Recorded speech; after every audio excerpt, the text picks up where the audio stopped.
आज का जो हमारा टॉपिक है वो है directional nature of covalent bond and उसका हाइब्रिडाइजेशन का कंसेप्ट पढ़ना आज हमने। रिकॉर्डिंग शुरू कर दिया होगा जी। चलिए बेटा, आज का जो हमारा टॉपिक है वो है directional nature of covalent bond और हाइब्रिडाइजेशन। हाइब्रिडाइजेशन हमारा कोवेलेंट बॉन्ड क्या है? कोवेलेंट बॉन्ड पहले हमने समझना है कि क्या होता है, बॉन्ड क्यों बनते हैं, फिर उसके बाद हम जाएंगे कि कैसे बनते हैं और उससे क्या इम्पैक्ट पड़ता है, मॉलिक्यूल के स्ट्रक्चर कैसा होता है।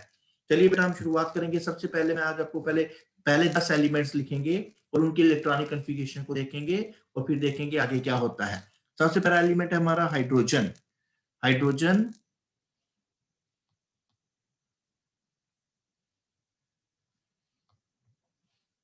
हाइड्रोजन, दूसरा है हीलियम, फिर है lithium, beryllium, boron, carbon, nitrogen, oxygen, fluorine और नेक्स्ट कौन सा है? नियॉन। इनका एटॉमिक नंबर आप देखेंगे तो इसका एटॉमिक नंबर है 1। ये मैं लिख रहा हूं एलिमेंट, यहाँ पे ये एलिमेंट है, ये इसका एटॉमिक नंबर है।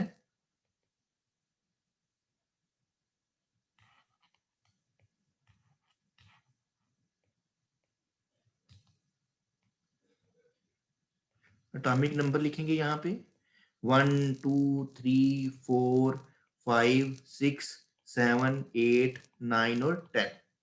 चलिए बेटा, इसकी इलेक्ट्रॉनिक कन्फिगरेशन लिखते हैं। 1s1 आपको आती है लिखनी है, फिर इसकी लिखेंगे तो 1s2।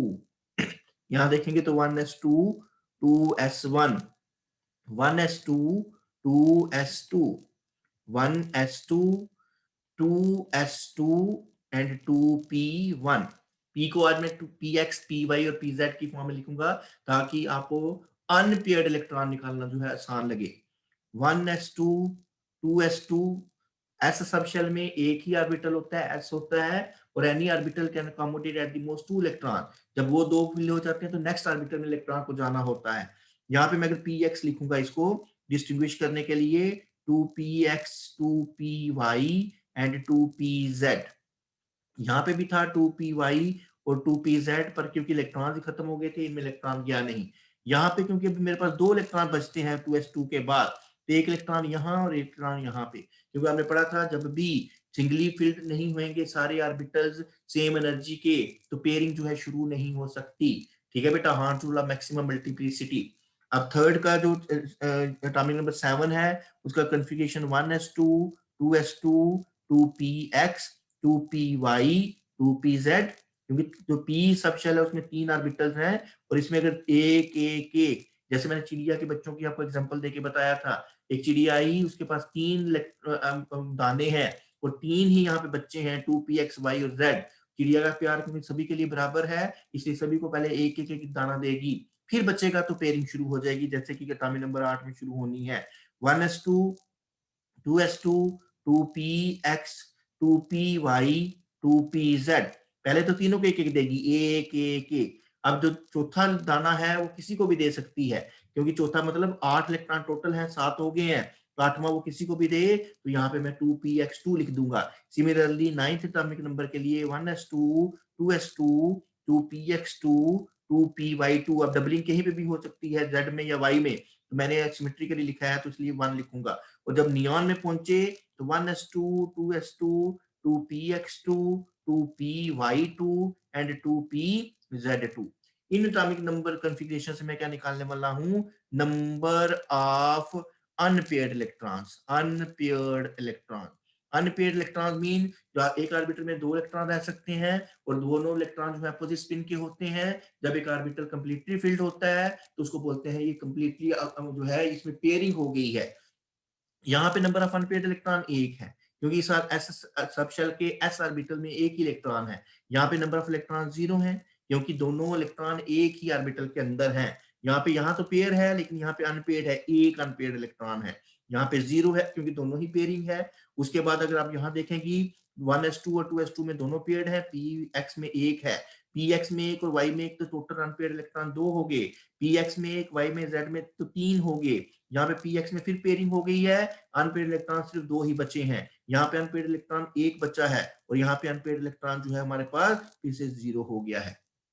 अनपेयर्ड इलेक्ट्रॉन्स को बता रहा हूं मैं।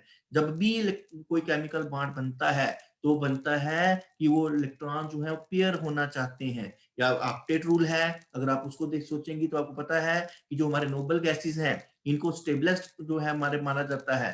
तो, जो हमारा जो स्टेबलेस्ट जो एलिमेंट्स हैं क्यों स्टेबल हैं, इनका एक रीजन है कि इनके आउटर मोस्ट शेल में फर्स्ट शेल हो जिसमें कि हाइड्रोजन में हीलियम में जैसे एक ही शेल है, helium, neon, argon, krypton, xenon और रेडॉन, जैसे हम नीचे जाते जाते हैं तो जो शेल है बढ़ता जाता है, लेकिन हर एलिमेंट नोबल गैस के हर एलिमेंट के आउटरमोस्ट शेल में सिर्फ 8 ही इलेक्ट्रॉन्स होते हैं। इसका मतलब ये हम सोचते थे, जो सोचते हैं और एस्टेब्लिश्ड है, ये जो रीजन है क्या है कि जो अनपेयर्ड इलेक्ट्रॉन्स जो होते हैं, सॉरी आप उसे चैट करती जा रही है लगातार तो मेरा ध्यान इधर उधर जाता है। आपका जो हमारे अनपेयर्ड इलेक्ट्रॉन जो भी हमारे एलिमेंट्स हैं शायद वो ऑक्टेट को फॉलो अवे करना चाहते हैं, अचीव करना चाहते हैं, क्योंकि जब ऑक्टेट हो जाता है तो वो स्टेबल होता है वो कॉन्फ़िगरेशन, क्योंकि नोबल गैसेस हमारी स्टेबल है और उनके अंदर हमने देखा कि आटोमोस में 8 इलेक्ट्रॉन्स होते हैं और हमने यही रूल लगाया कि जब भी 8 इलेक्ट्रॉन होंगे तो एलिमेंट स्टेबल हो जाएगा और हर एक एलिमेंट 8 कंप्लीट करना चाहता है। 8 कंप्लीट करने के लिए उसके आटोमोस में सारे इलेक्ट्रॉन पेयर होने चाहिए। आज जो मैं आपको बता रहा हूँ वो बता रहा हूँ कि number of electrons unpaired electrons जो होते हैं वो जो होते हैं वो हमें बताते हैं कि कितने बॉन्ड कोई एलिमेंट बनाएगा। जैसे हाइड्रोजन है, हाइड्रोजन का एक अनपेयर्ड इलेक्ट्रॉन है तो number of bonds found by the hydrogen atom should be 1। ठीक है जी। इसी तरह से हीलियम 0 बनाने चाहिए, लिथियम 1, बेरिलियम 0, और इसी तरह से जैसे जैसे आप आगे बढ़ रहे हैं वैसे वैसे अगर आप देखेंगी तो number of bonds formed should be equal to number of unpaired electrons. अगर यही रूल रहा होता कि जब भी unpaired electron, I don't understand please repeat it, I don't understand ये क्या मतलब है बेटा, पहले मेरे को पूरा कंप्लीट करने दीजिए ना, फिर उसके बाद जो आपकी क्वेरीज है मैं लूंगा। इसमें तो मैं बड़ी बात कोई बता नहीं रहा अभी, अभी तो मैं आपको सिंपली यही बता रहा हूँ। क्या क्या ये सोनाली कौन है, रोल नंबर 59, आप मेरे को मैं पर्सनली भी आपको फोन करके पूछूंगा आपको क्या अंडरस्टैंडिंग हो रहा है। अभी तो सिर्फ मैं 10 एलिमेंट लिखे हैं और 10 एलिमेंट्स के एटॉमिक नंबर लिखे हैं और उस एटॉमिक नंबर्स के अकॉर्डिंगली मैंने आपकी इलेक्ट्रॉनिक कॉन्फ़िगरेशन लिखी है और इलेक्ट्रॉनिक कॉन्फ़िगरेशन से आपको बता रहा हूँ कि अनपेयर्ड इलेक्ट्रॉन कैसे कैलकुलेट कर रहे हैं, देख रहे हैं, वो सामने दिख रहा है। इसमें कोई अंडरस्टैंड होने वाली कोई बड़ी बात नहीं, अभी तो मैंने कंसेप्ट लगाया ही नहीं है। ये तो आप बेसिक्स पढ़ा रहा हूँ जो कि आप पहले से पढ़ के आई हैं। फिर भी इसमें कोई परेशानी हो तो मैं आपको इंडिविजुअली भी जो है फोन करके पूछूंगा कि क्या परेशानी है। अभी आप समझिएगा, पहले बार बार मैसेज मत कीजिए, एक चीज को रिपीट मत कीजिए, मैं डिस्ट्रैक्ट होता हूँ बेटा। जब मैं कहता हूँ ना बाद में 10 मिनट जब देता हूँ तब कोई भी नहीं बोलता मेरे से कि क्या परेशानी है आपकी। चलिए अभी पढ़ने दीजिए, आगे चलेंगे। अभी तक हमने नंबर ऑफ अनपेयर्ड इलेक्ट्रॉन्स निकाले हैं यहाँ से। और अनपेयर्ड इलेक्ट्रॉन क्यों निकाले हैं, क्योंकि एक रूल है केमिस्ट्री में कि हर एक जो ऑर्बिटल के इलेक्ट्रॉन्स हैं वो पेयर होना चाहते हैं ताकि ऑक्टेट को वो रूल को वो ऑक्टेट स्टेट को अचीव कर सकें। और अनपेयर्ड इलेक्ट्रॉन अभी फिलहाल मैंने यहाँ पे बताया आपको कि देखिए जो जो ऑर्बिटल में एक इलेक्ट्रॉन है वो अनपेयर्ड है, जितने ऑर्बिटल्स में एक एक इलेक्ट्रॉन है उन ऑर्बिटल्स को काउंट कर लीजिए, वही आपके नंबर ऑफ अनपेयर्ड इलेक्ट्रॉन्स होंगे। जैसे कि 1s1 एक एस सब शेल के एस ऑर्बिटल में एक इलेक्ट्रॉन है, सब एस सब शेल के एक इलेक्ट्रॉन है तो मींस वो अनपेयर्ड है, पेयरिंग तो नहीं है ना। जैसे जूते का डिब्बा होता है तो दो उसमें होते हैं, दोनों पाँव डालोगी अगर उसके रखोगी उसमें तो वो पेयर्ड होंगे, एक निकाल लोगी तो अनपेयर्ड हो गया वो जूता। इसी तरह से इलेक्ट्रॉन की जब बात कर रहे हैं तो यहाँ पे इलेक्ट्रॉन जो है अनपेयर्ड इलेक्ट्रॉन आप काउंट कर सकती हैं। जैसे मैं इसकी बात करूं अगर यहाँ पे आप देखिए 1s2 पेयर्ड है, 2s2 दो हैं, दोनों ही पेयर्ड हैं, 2px में एक है अनपेयर्ड है, 2py में एक है अनपेयर्ड है, 2pz में एक अनपेयर्ड और है, तो टोटल अनपेयर्ड 3 हो गए। अब इस हिसाब से अगर हम जाएं तो number of unpaired electron should be equal to the number of bonds form, number of bonds form जो है वो should be equal to the number of unpaired electron, number of, मैं यहाँ पे लिख देता हूँ unpaired electron, unpaired electrons, number of unpaired electrons, और जितने नंबर ऑफ अनपेयर्ड इलेक्ट्रॉन्स हैं मेरे को लग रहा है जो रूल के मुताबिक नंबर ऑफ बॉन्ड्स फॉर्म्ड, कि जब भी कोई अपने किसी कंपाउंड बनाएगा ये एलिमेंट तो इसके इतने बॉन्ड बनने चाहिए। जैसे हाइड्रोजन है 1, हीलियम 0, लिथियम 1, बेरिलियम 0, उसके बाद बेरिलियम के बोरान को एक बॉन्ड बनाना चाहिए, उसके बाद कार्बन को 2 ही बॉन्ड बनाने चाहिए, ये कार्बन के बाद हम पहुंचे नाइट्रोजन को 3, ऑक्सीजन को 2 और उसके बाद फ्लोरीन को 1 और उसके बाद हमारे पास जो है नियॉन उसको 0 इलेक्ट्रॉन 0 बॉन्ड बनाना चाहिए, ये मेरे को लग रहा है। अब इनको हम एनालाइज करते हैं। आपको पता है हाँ ये रूल यहाँ पे सेट बैठ गया, क्योंकि हाइड्रोजन आपको पता है जब भी बॉन्ड बनाता है एक ही बॉन्ड बनाता है, ठीक है जी। उसके बाद जब आपका हीलियम है कोई भी बॉन्ड नहीं बनाता, ये भी ठीक बात हो गई। उसके बाद अगर आप लिथियम देखेंगी, बेरिलियम के बाद हाइड्रोजन हीलियम लिथियम, लिथियम भी एक ही बॉन्ड बनाता है, ये भी बात ठीक है। बेरिलियम कोई भी बॉन्ड नहीं बनाता, ये फेल हो गया, क्योंकि बेरिलियम के बड़े सारे कंपाउंड्स नोन है जो जहां पे 2 बॉन्ड बनाए हुए हैं। बेरिलियम के बड़े सारे कंपाउंड्स बेटा नोन है जिसमें बेरिलियम ने 2 बॉन्ड बनाए हैं। एक्चुअली में ये बनाता कितने हैं, 2 बॉन्ड बनाता है, जो कि ये रूल कहता है एक भी बॉन्ड नहीं इसको बनाना चाहिए। बोरान एक बॉन्ड कहता है बनाता है, नहीं, बोरान 3 बॉन्ड बनाता है। बड़े सारे कंपाउंड्स है बोरान के जिसमें कि बोरान ने 3 बॉन्ड बनाए हुए हैं, इसका मतलब ये चीज भी यहाँ पे फेल हो गई। कार्बन, और कुछ पता ना पता हो आपको, ये तो पता है कार्बन हमेशा 4 बॉन्ड बनाता है, टेट्रावेलेंट है, इसलिए ये चीज यहाँ पे भी फेल हो गई, क्योंकि कार्बन 4 बॉन्ड बनाता है बेटा। जैसे कि आपने पढ़ा हुआ है मीथेन है, जैसे कि कार्बन टेट्राक्लोराइड है, क्लोरोफॉर्म है, हर जगह कार्बन ने 4 बॉन्ड बनाए हुए हैं। नाइट्रोजन 3 बॉन्ड बनाता है, ये भी बात ठीक है यहाँ पे। ऑक्सीजन 2 बॉन्ड बनाता है, ये भी ठीक है। फ्लोरीन बनाता है, ये भी ठीक है। और नियॉन कोई नहीं बनाता, ये भी ठीक है। इसका मतलब हमारे कुछ एलिमेंट्स में ये परेशानी आ रही है क्या, कि जो हम ये रूल कहते हैं कि number of unpaired electron should be equal to the bonds formed, वो ठीक नहीं है, उसमें कोई परेशानी है। वो परेशानी क्या है उसकी हम बात करेंगे आज। और इसमें मैं शुरुआत करूंगा कार्बन से। कार्बन जिसका एटॉमिक नंबर क्या है बेटा, कार्बन जिसका एटॉमिक नंबर है हमारे पास, कार्बन जिसका एटॉमिक नंबर आपके पास क्या है, 6 है। कॉन्फ़िगरेशन है 1s2 2s2 2px1 2py1 और 2pz0। ये एटॉमिक कॉन्फ़िगरेशन है, इलेक्ट्रॉनिक कॉन्फ़िगरेशन है बेटा। अनपेयर्ड इलेक्ट्रॉन इसमें 2 हैं, लेकिन है क्या, ये हमेशा टेट्रा टेट्रावेलेंट है। टेट्रावेलेंट का मतलब ये है अनपेयर्ड इलेक्ट्रॉन। अनपेयर्ड इलेक्ट्रॉन 2 ही हैं, लेकिन ये टेट्रावेलेंट है। टेट्रावेलेंट का मीन्स ये 4 बॉन्ड बनाता है। बॉन्ड्स आर फॉर्म्ड, हमेशा 4 बॉन्ड्स बनाता है। जहां पे भी कहीं आप देखेंगे इसका कंपाउंड 4 बॉन्ड बनाता है।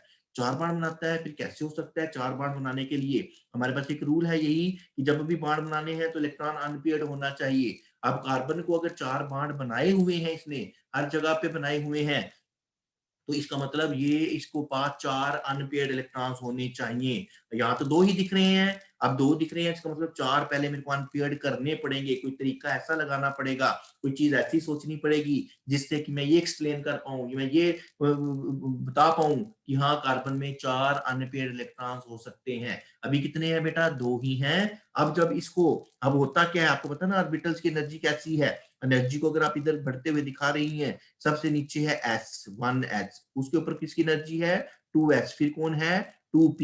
2p में भी अगर आप देखेंगे 3 एक जैसी एनर्जी के हैं। यहीं पे है 2px 2py और 2p, सारे यहीं पे हैं। एक 2px 2py और 2pz, 3 ऑर्बिटल सेम एनर्जी के यहाँ पे हैं। अगर आप देखेंगी 2s और 2p की एनर्जी का गैप कम है as compare to other electron. 1s वाले तो 2p में जाएंगे नहीं। हाँ एक तरीका हम ऐसा कर सकते हैं कि अगर आप इसको एनर्जी दे दें, एनर्जी दे दें, कितनी एनर्जी, जो कि इस इलेक्ट्रॉन को यहां से यहां जंप करने में लगती है, क्योंकि ये हायर एनर्जी का है 2p as compare to 2s। तो एक इलेक्ट्रॉन अगर आप एनर्जी दे दें तो कार्बन जो है वो उसको बोले एक्साइटेड स्टेट में चला जाए। एक्साइटेड का मतलब इसमें हायर एनर्जी स्टेट में चला गया है ये बेटा। हायर एनर्जी स्टेट में अगर चला गया है, हायर एनर्जी स्टेट में चला गया है, क्यों क्या है, क्योंकि इसकी एनर्जी जो आपने बढ़ा दी है। एनर्जी जो एक्साइटेड स्टेट में है EXCITED, एक्साइटेड स्टेट में इसकी कॉन्फ़िगरेशन कैसे होगी, अगर एनर्जी मिल जाए तो ये हो जाएगा 1s2 2s में अब एक इलेक्ट्रॉन रह गया, 2px में एक रह गया, 2py में एक ही है, और एक इलेक्ट्रॉन जो है 2pz में चला गया। ये चीज जो है यहाँ पे 4 अनपेयर्ड इलेक्ट्रॉन्स जो हैं, अनपेयर्ड इलेक्ट्रॉन जो हैं 4 बॉन्ड का बनना एक्सप्लेन कर सकते हैं।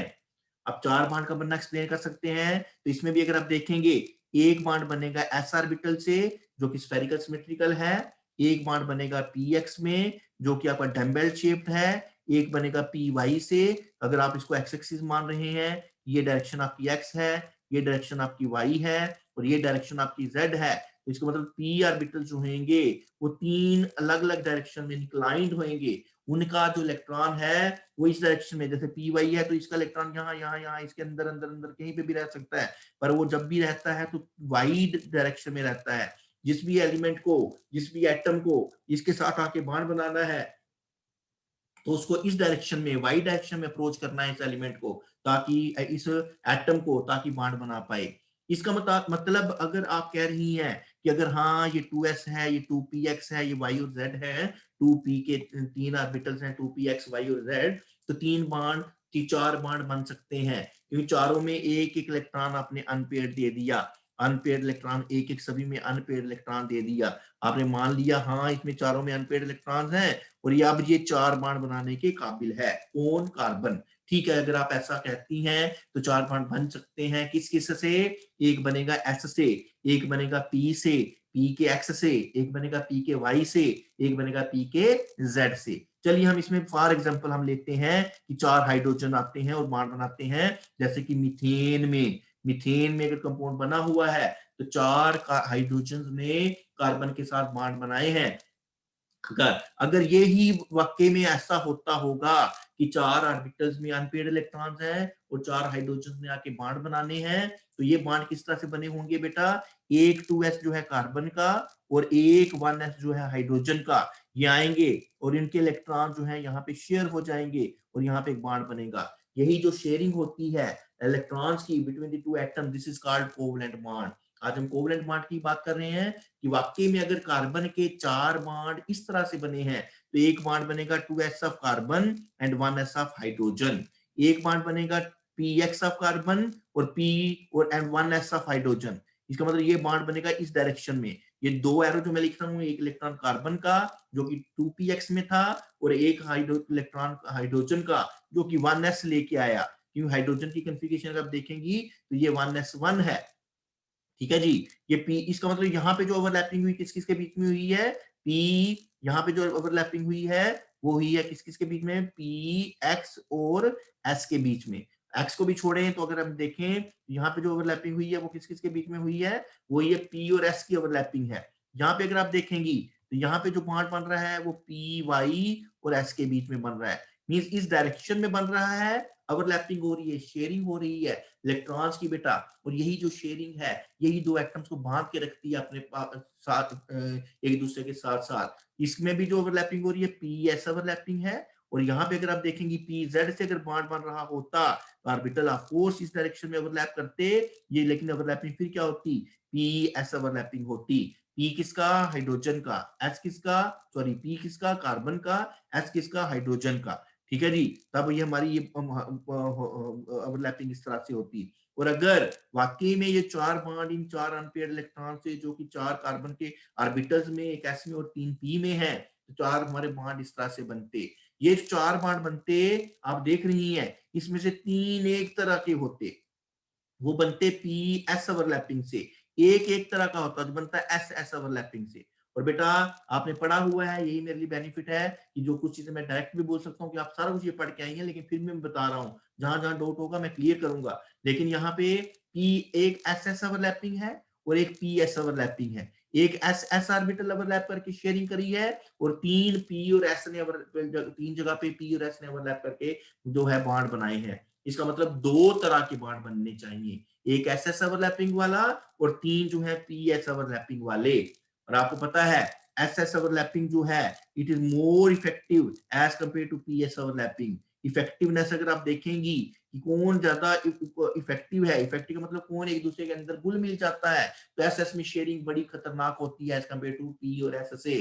पी एस ओवरलैपिंग से एस एस ओवरलैपिंग बहुत स्ट्रांग है, और जितनी स्ट्रांग बॉन्ड ओवरलैपिंग होती है उतना ही स्ट्रांग बॉन्ड बनता है। इसका मतलब अगर आप इस तरह से देखें तो आपके 2 टाइप्स ऑफ बॉन्ड होने चाहिए, 2 टाइप्स ऑफ बॉन्ड्स होने चाहिए।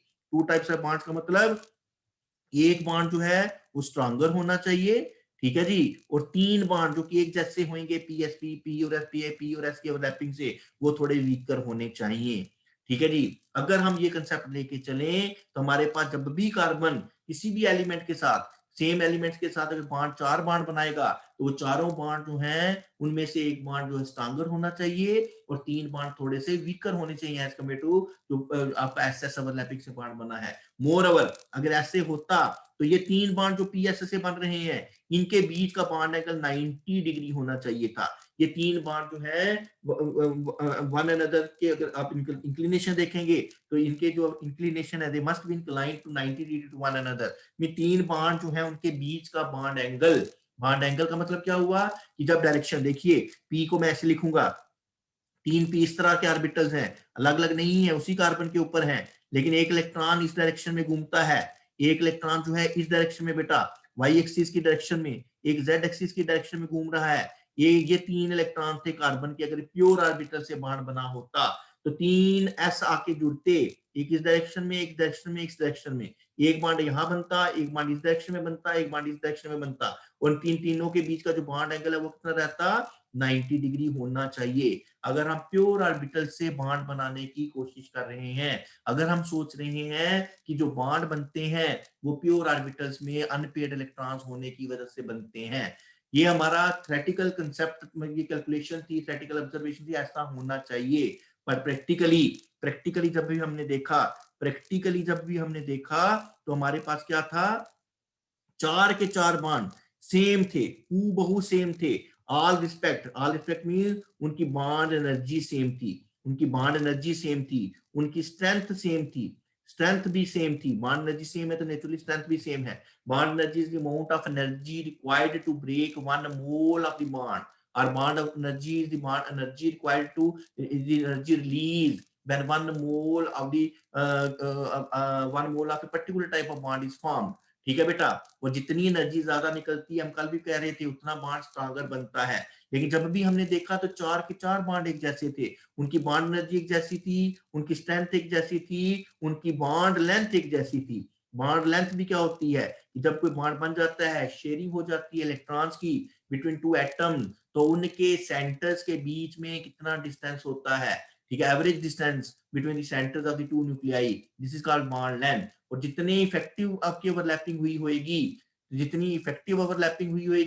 उतने एटम्स पास पास रहेंगे, और जितने एटम्स पास पास रहेंगे उतना स्ट्रॉन्गर बॉन्ड बनेगा, उतनी बॉन्ड लेंथ कम होगी। अब इसके मुताबिक जाएं तो हमारे पास एक की बॉन्ड लेंथ जो है, बॉन्ड लेंथ की अगर आप बात कर रही हैं, एक की बॉन्ड लेंथ जो है लेस होनी चाहिए, और 3 जो वीकर बॉन्ड है उनकी bond length in compare to as compare to first bond, उनकी बॉन्ड लेंथ ज्यादा होनी चाहिए। लेकिन जब भी हमने देखा प्रैक्टिकली, जब मॉलिक्यूल बन गया, उसको बड़े सारे तरीकों से, एक्स रे डिफ्रेक्शन स्टडीज है हमारे पास, उसमें स्पेक्ट्रोस्कोपी टेक्निक्स हैं, जब इन टेक्निक से हमने देखा तो 4 के 4 बॉन्ड जो थे एक जैसे थे, उनकी बॉन्ड लेंथ सेम थी, उनकी बॉन्ड एनर्जी सेम थी, उनकी स्ट्रेंथ सेम थी, और एक और बड़ा सरप्राइजिंग फैक्टर था, वो क्या था कि बॉन्ड एंगल, जो हमारा बॉन्ड एंगल था, बॉन्ड एंगल बिटवीन जो हमारे 4 बॉन्ड बन रहे हैं वो 109 डिग्री 28 मिनट था, 90 डिग्री नहीं था। अब इन चीजों को एक्सप्लेन करने के लिए हमें कुछ कई नई थ्योरी देनी पड़ी। बेटा जब भी साइंस में कोई चीज ऑब्जर्व होती है,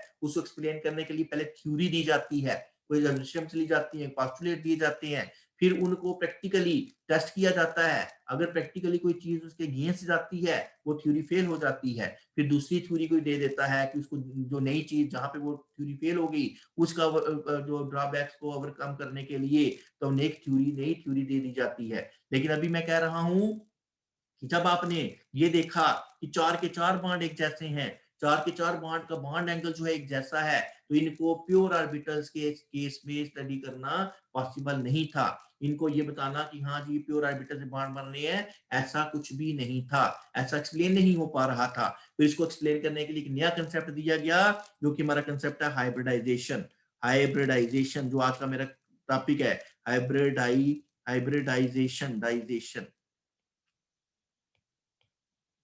ठीक है जी, अभी मैं कोशिश करता हूँ आपको अनम्यूट करने की, आपको अगर यहां तक कोई डाउट है तो मेरे को पूछ लीजिए।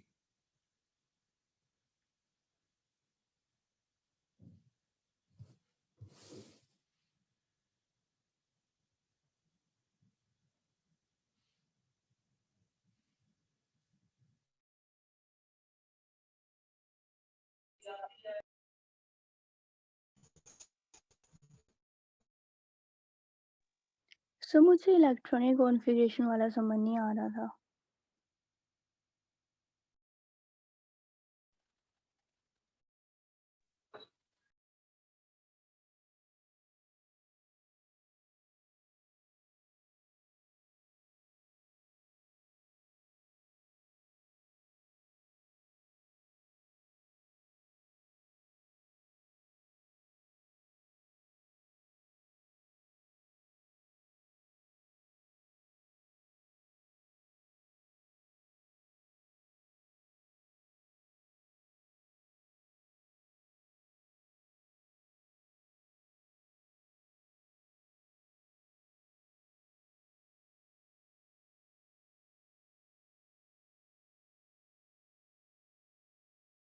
सर आप इलेक्ट्रॉनिक कॉन्फ़िगरेशन वाला थोड़ा-सा समझा दोगे?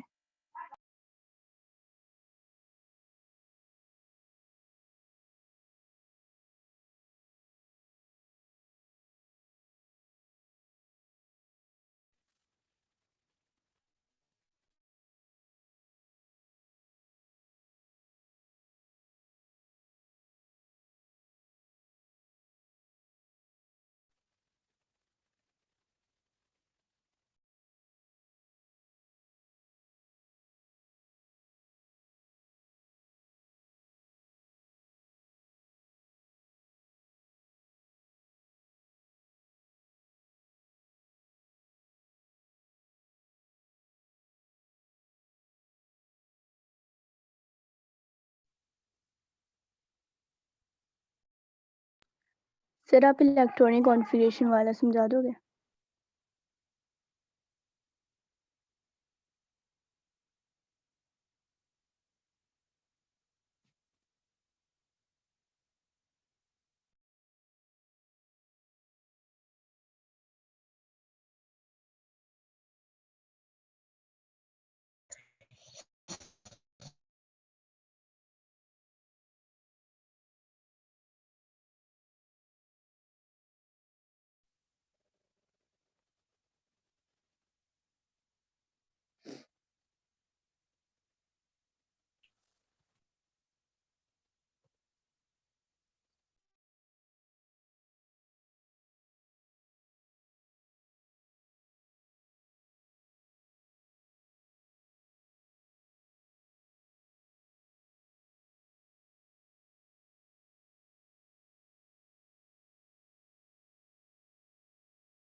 आवाज आ रही है? अब आ रही होगी आवाज आपको। यहाँ पे लिखिए अब आवाज आ रही है मेरी या नहीं, मैसेजेस में लिखिए।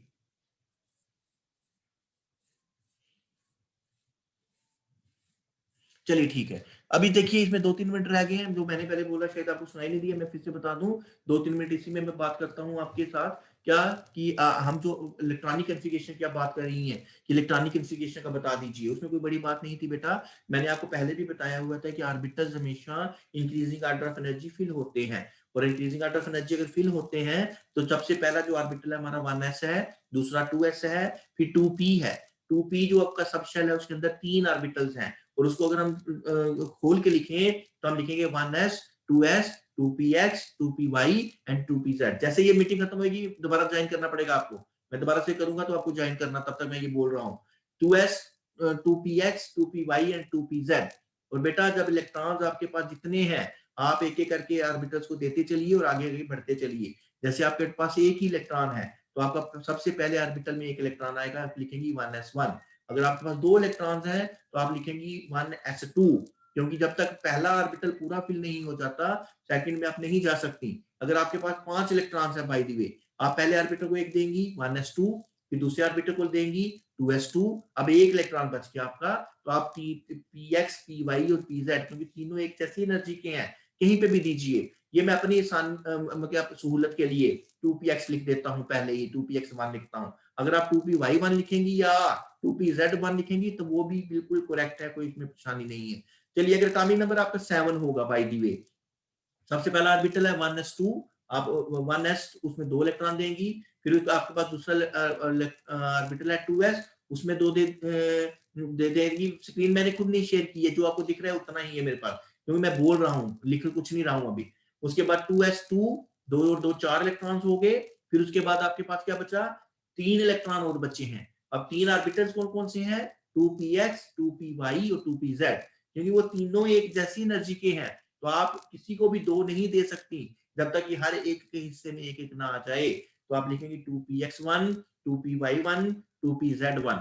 ये आपकी होगी electronic configuration for an element of atomic number 7, जो कि नाइट्रोजन है। अगर आपका एटॉमिक नंबर है जब 9 है तो आप ऑर्बिटल्स को फिल करते हुए चलिए।